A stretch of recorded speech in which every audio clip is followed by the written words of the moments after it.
Good morning everyone! Happy Tuesday! Another day na naman po. First day of the month. October 1. Birth month ko this month, guys. Palapit na talaga ang Pasko. Kalamig na naman po ngayong araw dito. Good morning. Good morning, everyone. Kumusta tulog, kuya? Ayo. Kumusta tulog? Grabe, may amoy na talaga ang bibig mo. Itong gustong tinapay? Yeah, boy. O din? Okay. Kuhan natin ang gatas yung mga bata. Nakubusin niyo yung gatas niyo, ha? Kapag hindi mo inubos. Simpleng agahan lang dito, guys. Tinapay. Ako mamaya mag-ano lang. Kape. Yung puro. Pa. Natulog. Ito lang yung ano nila, tinapay. Para sa umaga. Simple lang.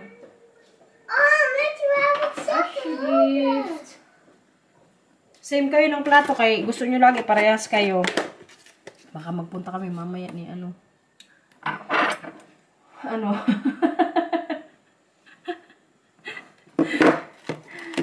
May nakaabang dito, ayun oh. Inaabangan niya yung sasabihin ko ba. Nakaintindi na kasi talaga to si Matthew eh.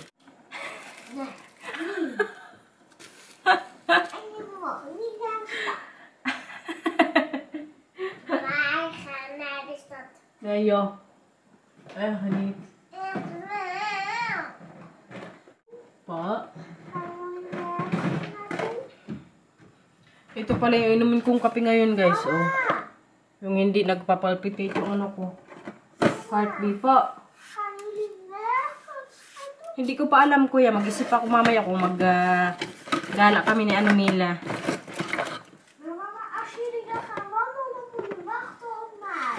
Hindi ko nga alam. Ako mamaya magsundo sa'yo kaya mag-alis si Papa.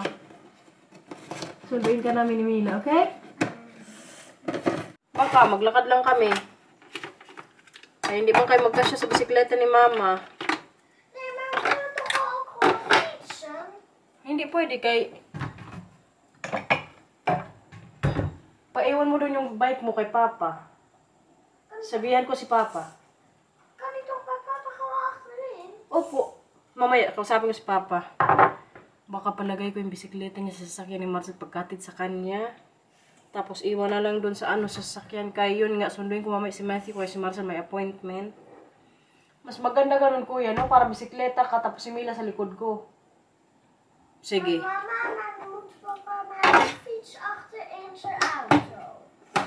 Opo, mamaya sabihan ko si Papa, okay? Kaso kay maulan sa labas, kuya, baka mamaya maano yung mo, bike. Tingnan na lang natin. Put. Purong kape, guys. Mama, ik wil jou heel graag zien.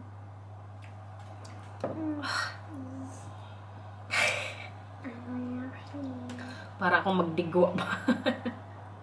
Pero kay maganda nga to sa umaga. Kuya, nabala ka. Sige, tuwa. Wink. Opo. Hi, Matthew. Gandang tulog mo kagabi? Yeah? Hindi ka umiyak? Yeah. Kotsa.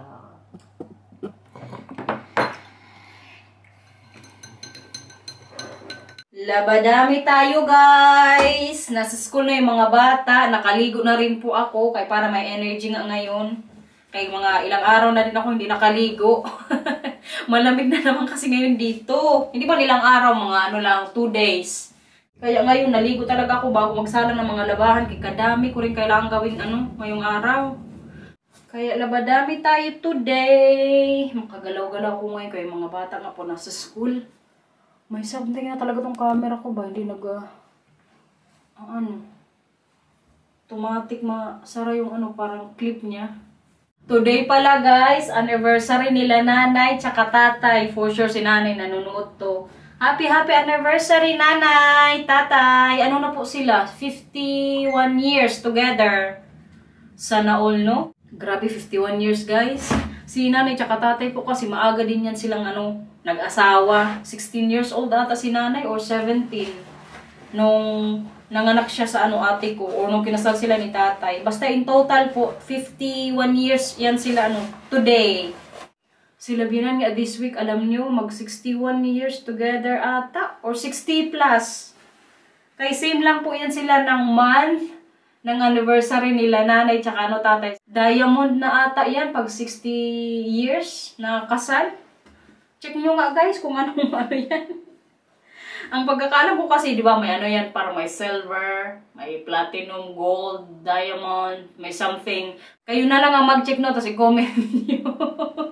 Kami naman po ni Marcel, mag 7 years this year sa December. Kaya magpunta po kami ng Disneyland. Kaya nakasanayan na rin po namin na pag-anniversary naming dalawa, magpunta kami somewhere.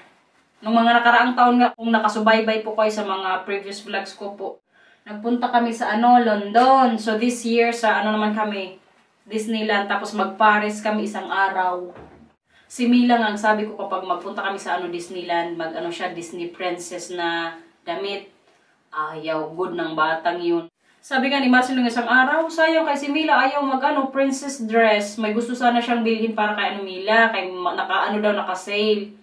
Pero kaya wala good talaga din kami magawa dyan ni Marcel guys. I mean, hindi din namin na siya pilitin kung ipasuot namin sa kanya. Ngayon nga, yung mga pinaglilitan ni Matthew na mga damit, sa kanya na, imbis na ibigay ko kay Nathan.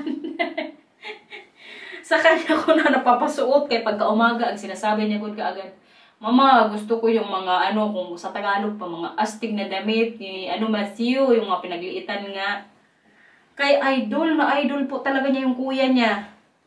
Tsaka sabi pa ni Inday, wala kasi siyang role model dyan sa inyo dahil.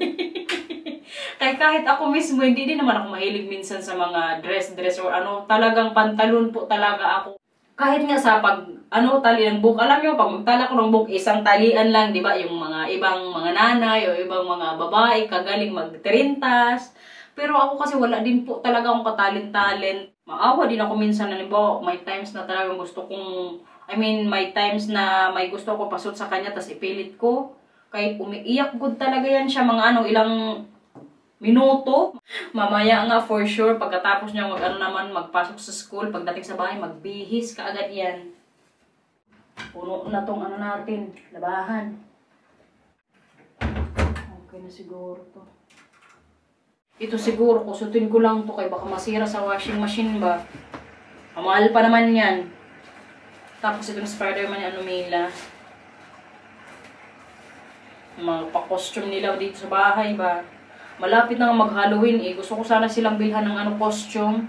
Pero inisip ko, gastos na naman. Kaya ito na lang siguro ipasuot ko sa kanila sa Halloween.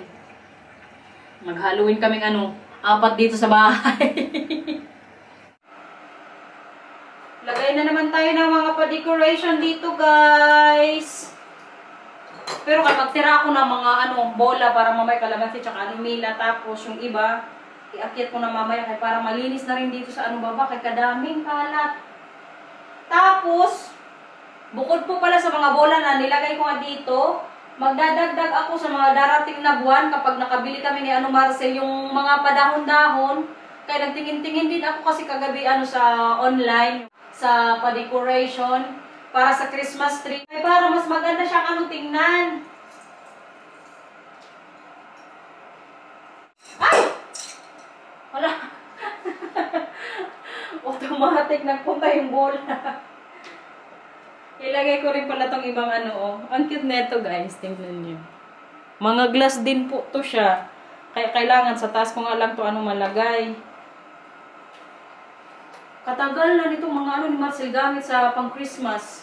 Siguro mga 10 to 15 years ata. Pero itong Christmas tree po, last year lang kasi namin to nabili eh. Pero yung old Christmas tree po ni Marcel, nag 10 years ata yun sa kanya. Or more than 10 years. So ito, mga 10 years dito sa amin. Tapos sa mga dating na araw naman, pag malagay ni Marcel yung mga pag-Christmas lights, doon sa ano namin, sa may likod, yung sa may fence, ipakita ko rin sa inyo. Maganda yun kasi pag gabi eh. Lalong-lalo na ngayon, kaya mag-ano na, mag-winter season sa mga dating na buwan o December. Mas maaga yung ano dito pag dilim, mga alas 4 ng hapon yan, medyo madilim na dito. So makikita nyo yan po, I mean, ipakita ko nga sa inyo kapag nalagay na dyan ni Marcel. Kasi every year din po yan si Marcel naglalagay dyan sa ano namin, likod ng mga pa-Christmas lights. Pero alam nyo, iba pa rin po talaga ang Pasko dyan sa atin sa Pilipinas. Sila Matthew at Camila, hindi po yung nakapagpasko sa Pilipinas. Si Marcel, isang beses siya nagpasko doon. Nung kinasal kami, nung 2017, December 21 yung kasal namin. Tapos, diretso na yung Pasko, doon kami nag-stay. Gusto kong ma-experience nila yan sa mga darating na taon sana ba. Ang kagandahan lang sa Pilipinas, kaya pag magpapasko na, pag-start ng December 16, tama ba? Mag-start na rin mga ruling, tapos yung simbang gabi. Yan dati yung inaabangan ko kapag magpapasko na. Ang cute talaga nitong glass. Tanggalan na tayo ng isa. Tapusin ko ito muna dito guys ha. A few moments later. Natapos ding maglagay ng mga dyan. Bola. Nakapag-vacuum na rin po. Ngayon mag-lunch ako kay maya sunduin ko sa Mila. Kain ako ngayon ng pizza. Yung tira namin kung isang araw. So ito yung natin, lunch. Mamayang hapon pala, ilalagay namin nila Matthew at Camila yung train dyan sa may baba. Gusto nga kasi ni Matthew, antayin ko siya pag maglagay ako ng mga iba pang paanik-anik dyan sa namin, Christmas tree. Para happy din ang mga bata. Ma-feel talaga nila na may mga effort din silang nilagay dyan. Sundo time! Puntahan na natin yan sa Mila. Yung pala kung salamin ko. Maglakad lang ako kay. Dalhin ko po yung niya. Sasakyan. May bisikleta. Kaya for sure, hanapin niya na naman yun mamaya. Kaya baka magnangal na lang pag hindi ko dalhin. Tapos nakita niyang maganda yung panahon. Saka para makapag din siya bisikleta ba. Makit agad yung ulo ko. Pagkatanggal ang salamin. Sana hindi umulan. Mamaya ulanin kaming dalawa. Andito na yung estudyante natin guys. Kumusta sa school? Ay, hindi na maglaro dyan. Uwi natin sa bahay. Kaya malate na naman tayo. Mag-ano si Papa mamaya. Magtanong bakit katagal natin. Kumusta sa school pa ora? Ha? Hoots? Anong ginawa niyo doon kanina? Nagkulay? Ano pa? Kutsa. Kutsa. Kutsa. Kutsa. Goed. Liko. Shamila. Bahay na kami guys. May kaaway na naman ako dito sa bahay. Kaya itong batang to, nagpunta na naman dito sa taas kaya magbihis. Nalibang lang ako kanina kay nilagay ko nga yung mga nalabahan ko sa taas. Pagbaba ko dito sa kwarto, nakabihis na. Tapos ngayon, ito yung gusto niya isuot. Sayo-sayo ka pa dyan. Ito, ikay malamig man sa baba. Gusto kong ipasuot to sa kanya. Ayaw, kay gusto niya daw astig. Tara. Pinagbigyan na kita sa bro. Dito sa Ox Store. Gusto mo yung kapusyon? Ito na lang. Store. Anong gusto mong store? Malamig nga sa baba. Baka lagnatin ka. Kung hindi malamig sa baba, okay lang isuot mo yan. Kaso malamig. Mag-t-shirt ka na lang. Gusto mo t-shirt? T-shirt na lang? Ay, naku talaga tong batang to. Siya lang po talaga yung nagganito sa kanilang dalawa ni Matthew. Yung magpili-pili ng damit. Ito, gusto mo?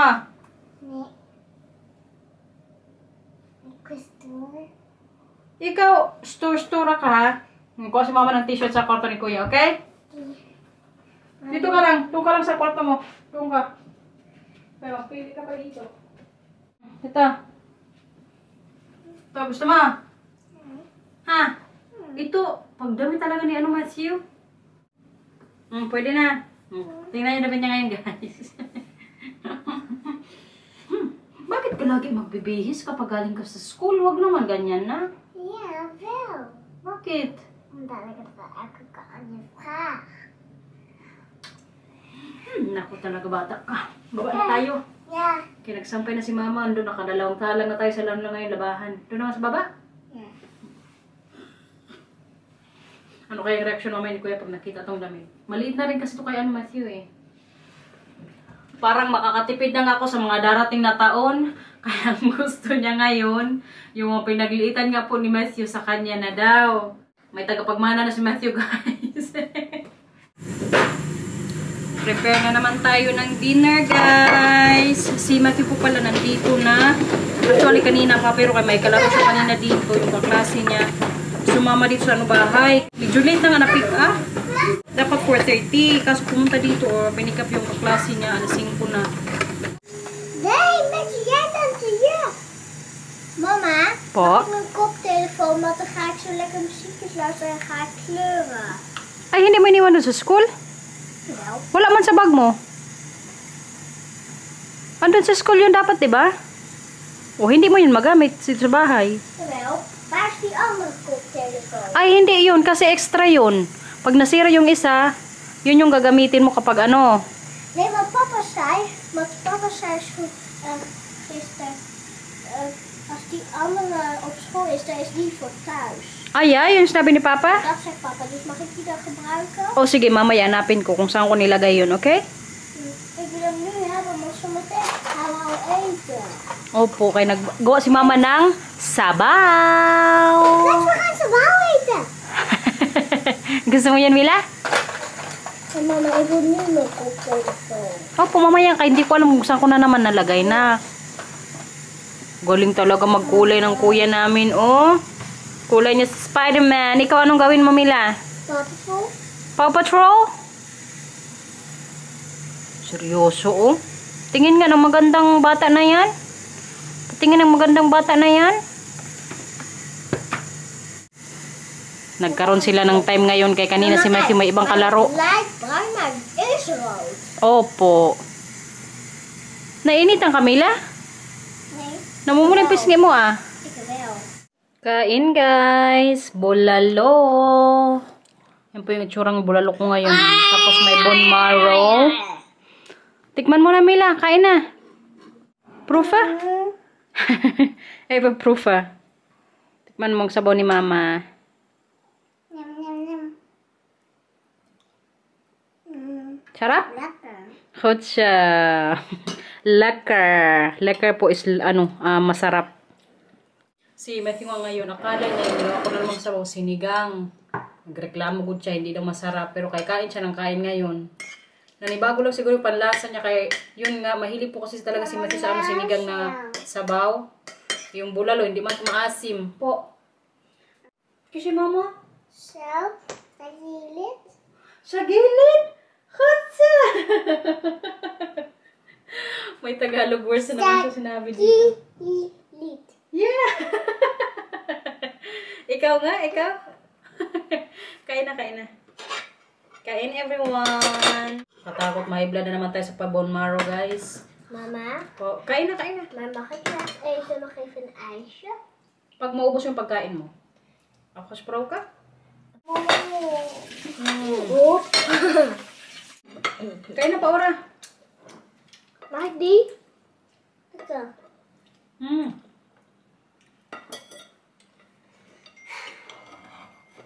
Nainak. Mamaya na yan. Ubusin mo ng kanin dito. Ik wil ook een korstje. 2,000 years later. Si Mila guys, okay, naka-headphone. Kanina po to siya sigaw ng sigaw eh. Kaya tawa kami ng tawa ni Marcel. Katatapos lang po pala namin kumain.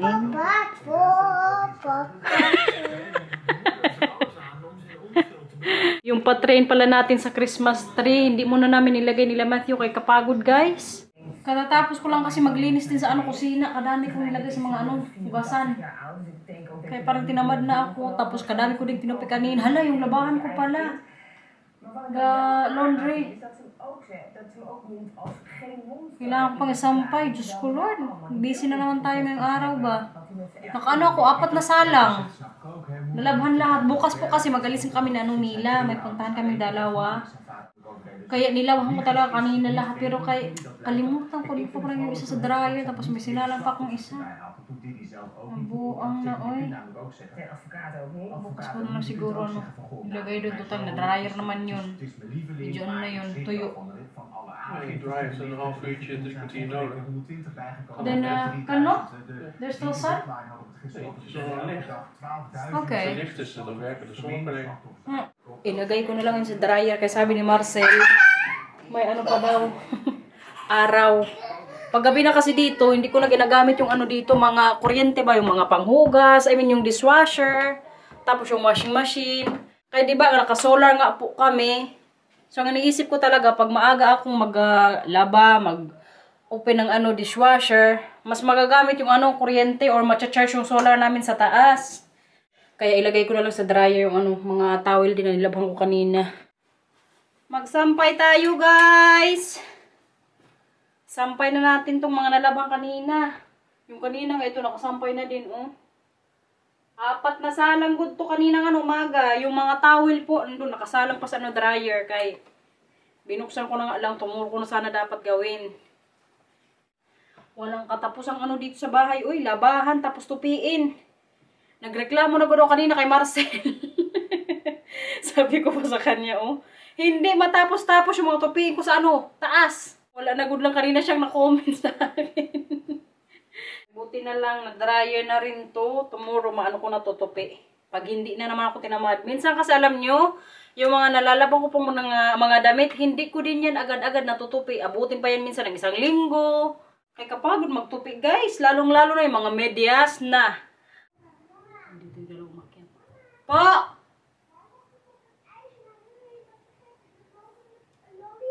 Okay. Lift sign, ha? Lift sign? So.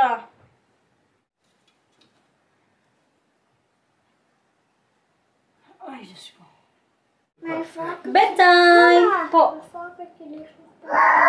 Ha? Kunin mo doon, dali. Bilisan mo lang. Iiwan na naman to sa baba, uy. Sige na. Magpailaw ka lang, magpailaw ka. Bakit mo kasi iniwan doon? Ikaw talagang bata ka. Tara, kunin natin. Ay, nako. Hindi kasi ito siya makatulog mamay. Ay. Babe? Ben je boven? Oh. Matthias, varken is daar. Beneden. Hindi ko pa napatay yung ilaw ulit sa taas. Sabi mo kay Papa, punta ka doon. Is Papa sa taas. Ito lang naman yung naiwan niya kanina sa baba, guys. So. Sige na, bye-bye na sa vlog. Si Mila nawawala po dito sa bahay. Kami na lang ni Matthew end ng vlog. Like and subscribe. Bye-bye. Thank you for watching, everyone. And go bye-bye. Perfectos. I love you. Oh. Sabi mo, Merry Christmas, everyone! Merry Christmas, everyone. Mila, magbabay ka? Jingle bell. Ano? Dito lang pala tong batang to nagtago sa kwarto namin ni Marcel. Oh, bye-bye na! Like and subscribe. Perfectos. Hindi ka na nagsasabi ng thank you for watching. Thank you for watching, everyone. And bye-bye. Bye-bye, guys!